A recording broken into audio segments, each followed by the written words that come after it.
நம்முடைய வேத புத்தகத்தை எடுத்துக்கொள்ளலாம். உபாகமம் 1வது அதிகாரம் 11வது வசனம். நீங்கள் இப்போது இருக்கிறதை பார்க்கிலும் 1000 மடங்கு அதிகமாகும்படி உங்கள் பிதாக்களின் தேவனாய கர்த்தர் உங்களுக்கு சொல்லியபடியே உங்களை ஆசீர்வதிப்பாராக. அல்லேலூயா. நீங்கள் இப்பொழுது இருக்கிறதை பார்க்கிலும் 1000 மடங்கு அதிகமாகும்படி உங்கள் பிதாக்களின் தேவனாய கர்த்தர் உங்களுக்கு சொல்லியபடியே உங்களை ஆசீர்வதிப்பாராக. God is not calling us to merely survive, but to increase, but to multiply, but to be established. தேவன் நம்மளை ஏதோ வாழ்க்கையில் என்னத்தையோ போராடி வாழ்க்கையை கடத்திடணும் அப்படிங்கிறதுக்காக ஆண்டவர் நம்மளை அழைக்கலை. 2026 தேவன் நம்மை அழைத்திருப்பது எதற்கு தெரியுமா? நம்மளை பெருக பண்ணுவதற்கு, நம்மளை இன்னும் உயர்த்துவதற்கு, இன்னும் நம்மளை இன்க்ரீஸ் பண்ணுறதுக்கு தான் ஆண்டவர் நம்மளை அழைத்திருக்கிறார். அல்லேலூயா. இந்த வாக்குத்தத்தம் மோசையின் மூலமாக இஸ்ரவேல் ஜனங்களுக்கு சொல்லப்பட்ட வார்த்தை. எந்த காலத்தில் எந்த நேரத்தில் சொல்லப்பட்ட வார்த்தை அப்படின்னா, when Israel felt they are very small, they are very weak and they are very insufficient. So அவங்க தங்களை ரொம்ப சிறியவர்களாக எண்ணிய போது சொல்லப்பட்ட வார்த்தை, தங்களை ரொம்ப பலவீனமானவர்களாக அவர்கள் தங்களை எண்ணிய போது சொல்லப்பட்ட வார்த்தை, தங்களை குறைவுள்ளவர்களாக அவர்கள் எண்ணிய போது சொல்லப்பட்ட வார்த்தை தான் இந்த வாக்குத்தத்தமான வார்த்தை. இன்றைக்கி நம்மளை பார்த்து ஆண்டவர் சொல்கிறாரு, நம்மளுக்கு ப்ரெசண்ட் எப்படி வேணாலும் இருந்திருக்கலாம், ஆனால் அவர் present will not stop God's future plan. நம்மளுடைய ப்ரெசண்ட் சிச்சுவேஷன் தேவன் நமக்காக வைத்திருக்கிறதான எதிர்கால திட்டத்தை தடை பண்ண முடியாது. தேவன் நமக்காக வைத்திருக்கிறதான எதிர்கால திட்டம் நம்மளை 1000 மடங்கு ஆசீர்வதிப்பேங்கிறது தான். அல்லேலூயா. அப்போ இன்னைக்கு இருக்கிறதான இந்த சூழல், இன்னைக்கு இருக்கிறதான நம்முடைய நிலைமையை பார்த்து தேவனுடைய எதிர்கால திட்டத்தை நம்ம நிர்ணயம் பண்ண முடியாது. அப்போ இன்றைக்கி இருக்கிற சூழல், இன்றைக்கி இருக்கிறதான நிலைமை, இது எப்படி வேணாலும் இருந்துட்டு போகட்டும், but these conditions will not stop God's future plan. இந்த சூழல், இந்த நிலைமை தேவன் நம்மை குறித்து கொண்டு இருக்கிறதான எதிர்கால திட்டமாகிய 1000 மடங்கு ஆசீர்வாதம் என்கிற திட்டத்தை தடை பண்ணவே முடியாது. அல்லேலூயா. நம்ம நிறைய பேருடைய சிந்தையில் ஓடுறது என்ன தெரியுமா? வருஷம் இதே தான், நானே பாவம், நானே பரிதவிக்கப்பட்ட ஆள், நானே ஒன்றுமில்லாத ஆள், நானே ரொம்ப கஷ்டத்தில் இருக்கிற ஆள், என்ன இப்படியே புலம்பிக்கிட்டே இருக்கிறோம். அப்படி புலம்புறதை நிறுத்திருங்கிறாரு ஆண்டவர். அப்படி புலம்புறதை விட்டுரு, உன்னை நான் 26வது இந்த 2026 உன்னை நான் 1000 மடங்கு ஆசீர்வதிக்க போகிறேன். அல்லேலூயா, அல்லேலூயா. அப்போ புலம்புறதை விட்டுருவோம், ஆண்டவர் சொல்லி இருக்கிறதான ஆசீர்வாதத்தை சொல்லிக்கிட்டு இருப்போம், அதை கிளைம் பண்ணுவோம். தேவன் நமக்கு அப்படியே செய்து நம்மளை ஆசீர்வதிப்பார். அல்லேலூயா. நம்முடைய பொருளாதாரத்தில் 1000 மடங்கு ஆசீர்வாதம் தருவாருங்க. எத்தனை பேர் விசுவாசிக்கிறீங்க? இன்றைக்கி பொருளாதாரம் பேங்க் பேலன்ஸ் 0வாக இருக்கலாம், ஆனால் ஆண்டவர் சொல்கிறாரு 1000 மடங்கு ஆசீர்வாதம் அதில் உண்டு. அல்லேலூயா. நம்ம குடும்ப வாழ்க்கையில் 0 அப்படிங்கிற நிலைமையில் இருக்கலாம், 1000 மடங்கு ஆசீர்வாதம் அதில் உண்டு. அல்லேலூயா. நம்ம ஊழியத்தில் இன்னைக்கு ரொம்ப பரிதவிக்கப்பட்ட நிலைமையில் இருக்கலாம், ஆனால் ஆண்டவர் சொல்கிறாரு 1000 மடங்கு அதிகமாகும்படி உங்களை நான் ஆசீர்வதிப்பேன். அல்லேலூயா.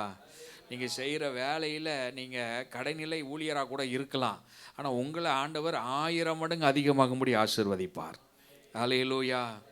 நான் விசுவாசிக்கிறேன், நீங்கள் 1000க்கு அதிபதியாக ஆண்டவர் உங்களை மாற்றுவார். உங்களுக்கு கீழே ஒரு 1000 பேர் இருப்பாங்கங்க.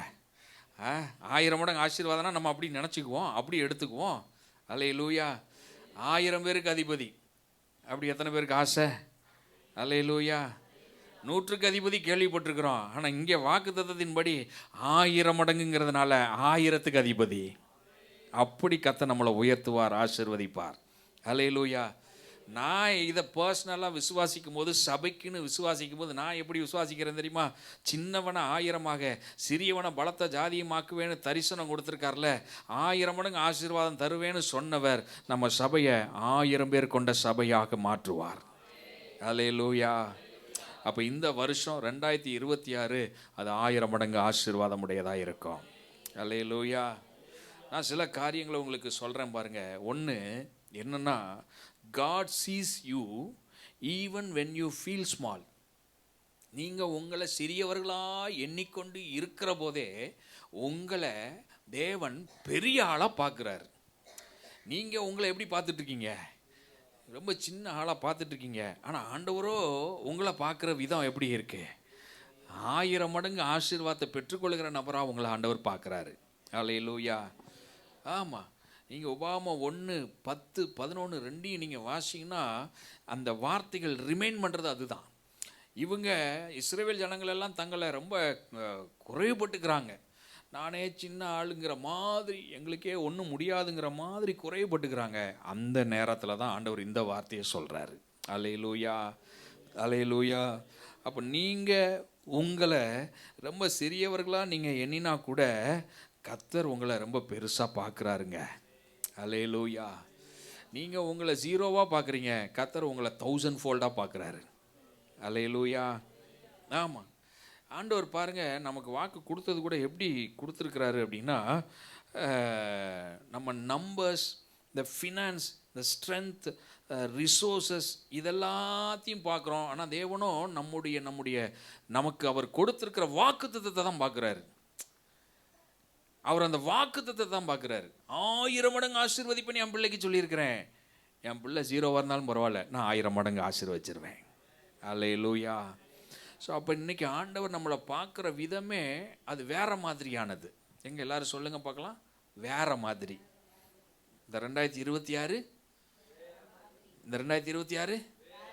வேறு மாதிரி. ஏன்னா அவர் நம்மளை வேறு மாதிரி பார்க்குறாரு. அல்லேலூயா. ரெண்டாவது பாருங்கள், மல்டிப்ளிகேஷன் இஸ் காட்ஸ் நேச்சர். பெருக பண்ணுவது என்பது தேவனுடைய குணாதிசயம். அல்லேலூயா. ஆமாம், இங்கே கூட பாருங்கள், ஆங்கிலத்தில் மல்டிப்ளை அப்படின்னு ஒரு வார்த்தை போட்டிருக்கு. அல்லேலூயா. மே த லார்ட் மல்டிப்ளைஸ் யூ 1000 times அப்படின்னு போட்டிருக்கு. சில இடங்களில் இன்க்ரீசஸ் யூ அப்படின்னு போட்டிருக்கு. அப்போ நான் இதில் ஒன்றை கண்டுபிடிச்சேன். என்னென்னா, நம்ம ஆண்டவர் நம்மளை ஆசீர்வதிக்கும் போது அடிஷனே கிடையாது, ஒன்லி மல்டிப்ளிகேஷன் தான். அடிஷன் அப்படி அல்ல, மல்டிப்ளிகேஷன் தான். அப்படி தான் வசனம் சொல்லுது. 1000 மடங்கு அதிகமாகும்படி ஆசீர்வதிப்பேன்னு சொல்லியிருக்கிறாரு. நம்மளை மல்டிப்ளை பண்ணுவேன்னு சொல்லியிருக்கிறாரு. கரம் உயர்த்தி அந்த ஆண்டவருக்கு ஒரு அல்லேலூயா சொல்லுவோமா? Multiplication is God's nature. அதனால தான் ஆதியாகமம் 1:28 சொல்லும் போதே சொல்கிறார், நீங்கள் பழுகி பெருகி அப்படின்னு சொல்கிறார். நீங்கள் பழுகி பெருகி. எத்தனை நாள் கூட்டல் வாய்ப்பாடு இருக்கிறது? கூட்டல் 25ஓட முடிஞ்சு போச்சு. இப்போ பெருக்கல் வாய்ப்பாடுக்கு வந்துட்டோம். அல்லேலூயா. ஆமாம், 1+1, 1+2, 1+3 அப்படிங்கிற கூட்டல் வாய்ப்பாடு ஸ்டாப் ஆயிடுச்சு. இப்போ எது ஸ்டார்ட் ஆயிடுச்சுன்னா பெருக்கல் வாய்ப்பாடு ஸ்டார்ட் ஆயிடுச்சு. இப்போ எல்லாமே 2 × 3, 3 × 3, 4 × 5 இதுதான் மல்டிப்ளிகேஷன். அல்லேலூயா. கர்த்தர் நம்மளை அப்படி தான் ஆசீர்வதிக்க போகிறாரு. அல்லேலூயா. ஆமாம், 5 அப்பம் 2 மீனை என்ன பண்ணார்? பெருக பண்ணி கொடுத்தாரு. 5 அப்பம் 2 மீனை கூட்டல் வாய்ப்பாடு வழியாக கூட்டி பார்த்து கணக்கு பண்ணி அப்படி கொடுத்துருந்தா அங்கே நிறைய பேர் கிடைக்காம இருந்திருக்கும். ஆனால் ஆண்டவர் அப்படி செய்யலை, பெருக பண்ணி கொடுத்தார். அதனால தான் மீதியான துணிக்கைகள் எடுத்தார்கள். அல்லேலூயா.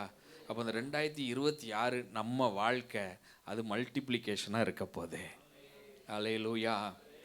ஆமாங்க, நம்முடைய பொருளாதாரத்தில், நம்மளுடைய ஆவிக்குரிய ஜீவியத்தில், நம்முடைய பூமிக்குரிய இந்த வாழ்க்கையில் எல்லாவற்றிலும் தேவன் நம்மளை பெருக பண்ணி ஆசீர்வதிக்க போகிறார். அல்லேலூயா. மூன்றாவது ஒரு காரியத்தை சொல்கிறேன் பாருங்க. இந்த வாக்குத்தத்தம் it's directly from God. The promises, this promise comes from the Lord. மோசே தான் சொல்கிறாரு. ஆனால் எப்படி சொல்கிறாரு? உங்கள் பிதாக்களின் தேவனாகிய கர்த்தர் உங்களுக்கு, அதை சொல்லுங்களேன் அந்த வசனத்தை, உங்களுக்கு சொல்லியபடியே. அப்போ இதை யார் சொன்னது? தேவனாகிய கர்த்தர் சொல்லியிருக்கிறாரு. அப்போ இந்த வார்த்தை, இந்த ப்ராமிஸ், இந்த 2026 நம்ம கிடைக்க பெற்றதான இந்த வாக்கு தத்துவம் இட்ஸ் ஃப்ரம் காட். இதை தேவன் நமக்கு கொடுத்திருக்கிறார். அல்லேலூயா. எந்த மனுஷனும் கொடுக்கல. ஏதோ இது மனித சிந்தையில் உருவான வார்த்தை கிடையாது. It directly from God. அது தேவனிடத்துலேருந்து நேரடியாக வந்த வாக்கு தத்துவம், அவரிடத்துலேருந்து வந்த வார்த்தை. அவரிடத்துலேருந்து வந்துருச்சுன்னா நடக்காமல் இருக்குமா? அவரிடத்துலேருந்து வந்துருச்சுன்னா அது நடந்தே தீரும். அல்லேலூயா. அந்த வார்த்தை நடந்தே தீரும். ஏன்னா வசனம் என்ன சொல்லுது தெரியுமா? என்னாகுமோ 23:19 நீங்கள் வாசிங்கன்னா அங்கே வேதம் சொல்லுது, தேவன் பொய் சொல்வதற்கு மனிதன் அல்ல, மனமாற மனுபுத்திரனும் அல்லன்னு வசனம் சொல்லுது. அவர் பொய் சொல்ல மாட்டார்னு சொல்லுது. அப்போ இந்த வார்த்தையை 1000 மடங்கு அதிகமாகும்படி உங்களை ஆசீர்வதிப்பேன்னு சொன்ன கர்த்தர் பொய் சொல்லுவாரா? பொய் சொல்ல மாட்டார். அவர் பொய் சொல்லவே மாட்டார். நம்மளை 1000 மடங்கு அதிகமாகும்படி ஆசீர்வதிப்பார். அல்லேலூயா, அல்லேலூயா. அப்போ இந்த வருஷம் கர்த்தர் நிச்சயம் நமக்கு இந்த வார்த்தையை நிறைவேற்றி கொடுத்து நம்ம வாழ்க்கையை ஆசீர்வாதமாய் நடத்த போகிறார். எளிமை நிற்போம் ஆண்டுடைய பிரசன்னத்தில். அல்லேலூயா.